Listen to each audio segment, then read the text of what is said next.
Ito ang aking pangako, pag-ibig na di maglalaho.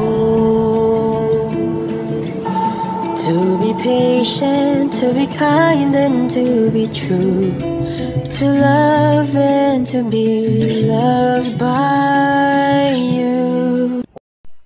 Ay, Yura is near, my chika ulit. Ang cute daw magtampuhan ng Don Bell, parang mag-asawa daw. Kwento ni Sneer, parang mag-asawa yan kung magkatampuhan. Suyuan sila agad, ang healthy nga ng relationship nila. Hindi nila matiis ang isa't isa, lalo kasi si Donnie. Gusto niya ayos agad sila, ayaw niya daw masira ang kanilang relasyon. Kasi daw sa mga tampuhan na yan, baka dyan daw magumpisa ang pagkasira ng relasyon nila. Kaya kahit maliit, dapat inaayos agad at pinag-uusapan agad.